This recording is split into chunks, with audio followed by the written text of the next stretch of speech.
Welcome back. 24 फरवरी 2022 को Russia ने Ukraine पर चढ़ाई की। हमें उम्मीद थी कि 7 से 10 दिन के अंदर अंदर यूक्रेन घुटने टेक देगा, लेकिन ऐसा कुछ हुआ नहीं। रशिया आज भी स्ट्रगल कर रहा है, यूक्रेन मजबूत नज़र आ रहा है। तो कुल मिला के बात यह है कि हम जिसको मजबूत समझ रहे थे, क्या वो उतना मजबूत नहीं है? क्या रशिया और व्लादिमीर पुतिन उतने मजबूत नहीं हैं जितना हमें बताया गया? अगर ये उतने मजबूत नहीं है तो हमें बताया क्यों गया? क्या दुनिया में डोमिनेंस का रीज़न पीआर एजेंसीज हैं? क्या आप किसी एक लीडर को इसके लिए पसंद करेंगे क्योंकि पीआर एजेंसी आपके मन में उसके लिए एक छवि बना देती है? मैं स्ट्रिक्टली रशिया की बात कर रहा हूँ and I swear to God, मैं स्ट्रिक्टली रशिया की बात कर रहा हूँ। व्लादिमीर पुतिन एक बहुत मजबूत नेता के तौर पर नजर आते हैं, दुनिया भर के सामने आंख में आंख डाल के बात करने की बात करते हैं, लेकिन पिछले 2-4-5 महीनों में थोड़ी सी इमेज बदली है। अभी कल ही मैं एक रिसर्च कर रहा था, वो ये कहता है कि व्लादिमीर पुतिन बहुत बीमार है और कैंसर वैंसर होने शायद उनके पास ज़्यादा समय नहीं है।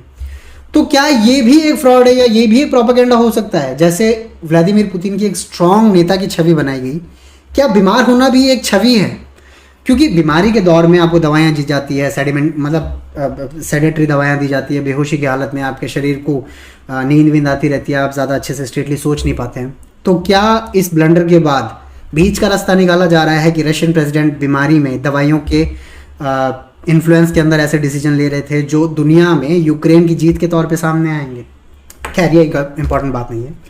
इंपॉर्टेंट बात यहाँ पर यह है कि जो भी मजबूत लीडर है उनके हाथ क्या खून से सने हैं? क्या हर मजबूत लीडर अपने विरोधियों को शांत कर देता है? व्लादिमीर पुतिन के बारे में जब मैं पढ़ रहा था कि अचानक से केजीबी एजेंट होने के बाद ये आदमी दुनिया के सबसे पावरफुल प्रेसिडेंट के तौर पे कैसे नजर आने लगा, तो इसके पीछे की कहानी जाती है 1991 में। 1991 में आपको पता है यूएसएसआर का पतन हो गया था, यूएसएसआर टूट गया था। दुनिया के जितने, यूक्रेन भी यूएसएसआर का पार्ट था, जितने भी देश थे वो सारे अलग अलग हो गए थे और यूएसएसआर में रशिया सबसे बड़ा कंट्री रह गया था। 1991 से पहले यूएसएसआर एक कम्युनिस्ट कंट्री था, आप जानते हैं। कम्युनिस्ट मतलब हर चीज़ सरकारी नियंत्रण में। 1991 में रशिया के प्रेसिडेंट बने बोरिस येल्त्सिन। इन्होंने एग्रेसिव प्राइवेटाइजेशन किया। एग्रेसिव प्राइवेटाइजेशन में क्या होता है? एग्रेसिव प्राइवेटाइजेशन में वही होता है जैसे आपको कह दें कि भारत में कुछ कंपनियां डेली 10,000 करोड़ कमा रही हैं। All I am saying is, कुछ कंपनियां शायद ईमानदारी से कमा रही हैं, लेकिन कुछ कंपनियां शायद 1991 के बाद बदलते यूएसएसआर को भारत से कंपेयर करने की सिचुएशन वाली कंडीशन में कमा रही हैं। बोरिस येल्त्सिन ने जो प्राइवेटाइजेशन किया, अच्छा आप ये मत सोचना कि वीडियो प्राइवेटाइजेशन पे। मैंने जब स्टार्ट किया था मुझे पता भी नहीं था प्राइवेटाइजेशन आएगा, लेकिन ऑल ऑफ अ सडन आ गया। बोरिस येल्त्सिन के कुछ खास लोग जिनको आप रशियन ऑलगरिच के नाम से जानते हैं, आपने सुना होगा ना कि रशिया के ऑलगरिच है, एक वर्ड सुना होगा आपने अंग्रेजी में। इसका मतलब यह है कि जो फकीर और स्कूटर पर चलकर तेल बेचने वाले लोग बहुत बड़ी करोड़ों की अरबों की संपत्ति के मालिक बन गए, उनको रशियन ऑलगरिच कहा जाता है। दुनिया के हर देश में होते हैं, रशिया में भी है और हो सकता है भारत में, मुझे नहीं पता।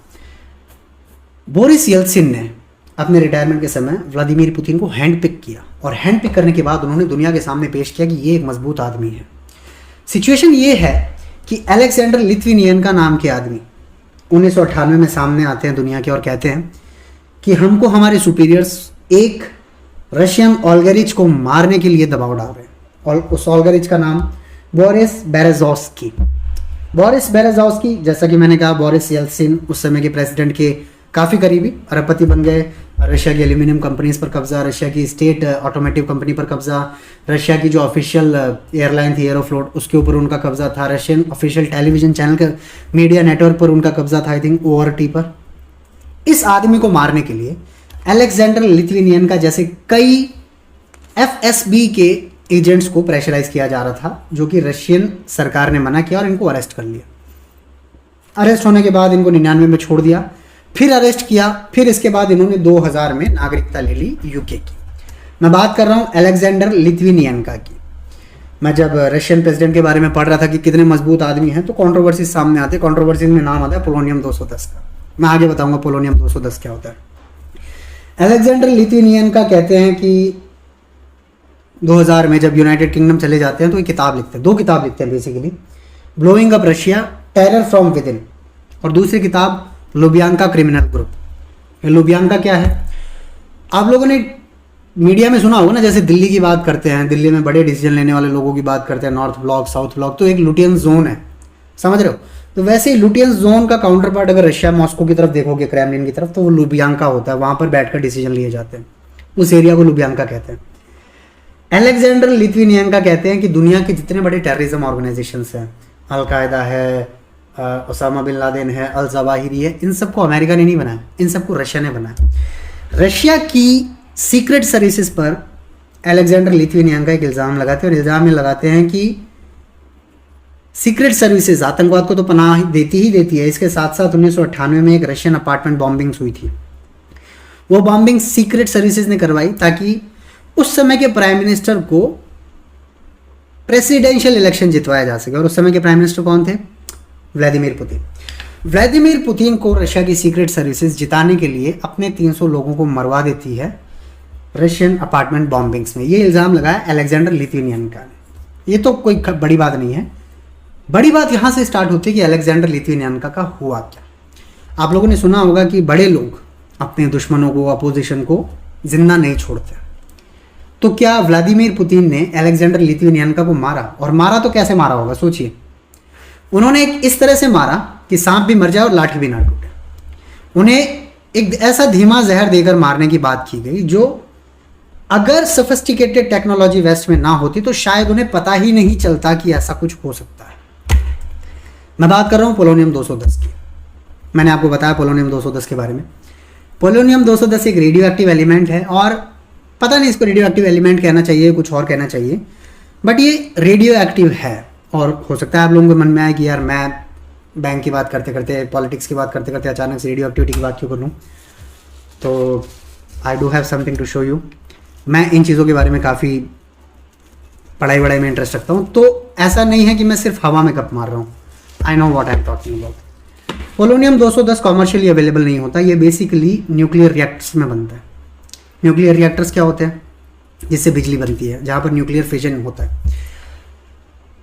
आपने अगर HBO की मिनी सीरीज देखी है चेरनोबिल 1986, तो आपको पता होगा कि रशिया के अंदर उस समय USSR में RBM के रिएक्टर्स यूज होते हैं। बेसिकली चेरनोबिल भी यूक्रेन में ही है, ठीक है। तो RBM के रिएक्टर्स के अंदर ये बनता है, और साल भर के अंदर रशिया 85 ग्राम्स बनाता था उस समय, 90s के ज़माने की बात है। 85 ग्राम्स, ऑफिशियली 85 ग्राम्स पूरे साल में पोलोनियम 210 बनता है रशिया के अंदर। आपने हो सकता है बाहर मार्केट में ना देखो, और ये आसानी से मिलता भी नहीं है। एक गुड न्यूज़ ये है, अगर आप सिगरेट पीते हैं तो आपके फेफड़ों में पोलोनियम 210 है। आपको पता नहीं है लेकिन है, भाई पे ट्रस्ट कीजिए, आपके फेफड़ों में 210 पोलोनियम है। पोलोनियम 210 शरीर एक लिमिट तक ही संभाल सकता है, अगर उससे ज़्यादा हो जाए ना तो आपके शरीर को ये डैमेज करेगा। शरीर की खासियत ये होती है कि शरीर अपने आप को रिपेयर कर लेता है, लेकिन बियॉन्ड अगर कोई कंडीशन संभलती नहीं है तो फिर गिव अप कर देता है।